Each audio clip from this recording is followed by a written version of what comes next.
ಅಯೋಧ್ಯೆಗೆ ಅಲ್ಲಿಯ ರಾಮ ಟ್ರಸ್ಟ್ನ ವತಿಯಿಂದ ಏನೋ ಒಂದು ಆಹ್ವಾನ ಇದೆ.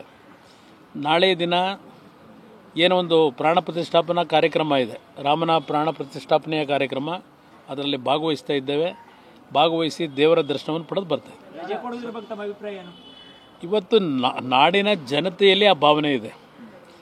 ಇಲ್ಲಿ ಪಕ್ಷಗಳು ಮುಖ್ಯ ಅಲ್ಲ. ನಾನು ಸರ್ಕಾರಕ್ಕೆ ಈಗಲೂ ಮನವಿ ಮಾಡ್ತಕ್ಕಂಥದ್ದು, ನಾಡಿನ ಜನತೆ ಅತ್ಯಂತ ಸಂಭ್ರಮದಿಂದ ಈ ಕಾರ್ಯಕ್ರಮದಲ್ಲಿ ಭಾಗವಹಿಸ್ತಕ್ಕಂಥದ್ದು ನಾವೇನು ಕಾಣ್ತಾ ಇದ್ದೇವೆ. ಇವತ್ತು ಕೇಂದ್ರ ಸರ್ಕಾರದ ವತಿಯಿಂದಲೂ ಏನೋ ಮಧ್ಯಾಹ್ನದವರೆಗೆ ರಜಾ ಘೋಷಣೆ ಏನಾಗಿದೆ, ಹಲವಾರು ರಾಜ್ಯಗಳಲ್ಲೂ ಘೋಷಣೆ ಆಗಿರ್ತಕ್ಕಂಥದ್ದೇನಿದೆ. ರಾಜ್ಯ ಸರ್ಕಾರಕ್ಕೂ ನಾನು ಒತ್ತಾಯ ಮಾಡ್ತಕ್ಕಂಥದ್ದು, ಇದು ದೇಶದ ಒಂದು ಹಬ್ಬ, ಇದು ಪ್ರತಿ ಕುಟುಂಬಗಳ ಹಬ್ಬ.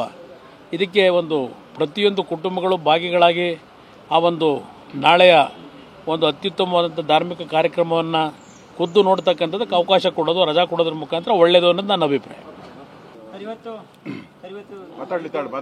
Priya Jain home made chocolate business ಮಾಡಿ 35% ಲಾಭ ಗಳಿಸ್ತಿದ್ದಾರೆ. ನೀವು ಕೂಡ ಅವರಿಂದ ಕಲಿಬೇಕಾ? ಅವ್ರ ಜೊತೆ ವಿಡಿಯೋ ಕಾಲ್ ನಲ್ಲಿ ಮಾತಾಡಬೇಕಾ? ಈಗಲೇ ಫ್ರೀಡಮ್ ಆಪ್ ಡೌನ್ಲೋಡ್ ಮಾಡಿ.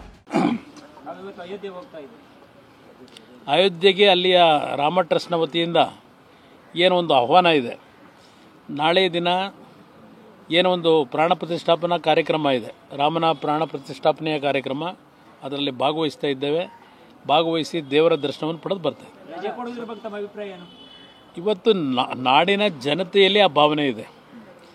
ಇಲ್ಲಿ ಪಕ್ಷಗಳು ಮುಖ್ಯ ಅಲ್ಲ. ನಾನು ಸರ್ಕಾರಕ್ಕೆ ಈಗಲೂ ಮನವಿ ಮಾಡ್ತಕ್ಕಂಥದ್ದು, ನಾಡಿನ ಜನತೆ ಅತ್ಯಂತ ಸಂಭ್ರಮದಿಂದ ಈ ಕಾರ್ಯಕ್ರಮದಲ್ಲಿ ಭಾಗವಹಿಸ್ತಕ್ಕಂಥದ್ದು ನಾವೇನು ಕಾಣ್ತಾ ಇದ್ದೇವೆ. ಇವತ್ತು ಕೇಂದ್ರ ಸರ್ಕಾರದ ವತಿಯಿಂದಲೂ ಏನೋ ಮಧ್ಯಾಹ್ನದವರೆಗೆ ರಜಾ ಘೋಷಣೆ ಏನಾಗಿದೆ, ಹಲವಾರು ರಾಜ್ಯಗಳಲ್ಲೂ ಘೋಷಣೆ ಆಗಿರ್ತಕ್ಕಂಥದ್ದೇನಿದೆ. ರಾಜ್ಯ ಸರ್ಕಾರಕ್ಕೂ ನಾನು ಒತ್ತಾಯ ಮಾಡ್ತಕ್ಕಂಥದ್ದು, ಇದು ದೇಶದ ಒಂದು ಹಬ್ಬ, ಇದು ಪ್ರತಿ ಕುಟುಂಬಗಳ ಹಬ್ಬ. ಇದಕ್ಕೆ ಪ್ರತಿಯೊಂದು ಕುಟುಂಬಗಳು ಭಾಗಿಗಳಾಗಿ ಆ ನಾಳೆಯ ಅತ್ಯುತ್ತಮವಾದಂಥ ಧಾರ್ಮಿಕ ಕಾರ್ಯಕ್ರಮವನ್ನು ಖುದ್ದು ನೋಡ್ತಕ್ಕಂಥದ್ದಕ್ಕೆ ಅವಕಾಶ ಕೊಡೋದು, ರಜಾ ಕೊಡೋದ್ರ ಮುಖಾಂತರ ಒಳ್ಳೆಯದು ಅನ್ನೋದು ನನ್ನ ಅಭಿಪ್ರಾಯ.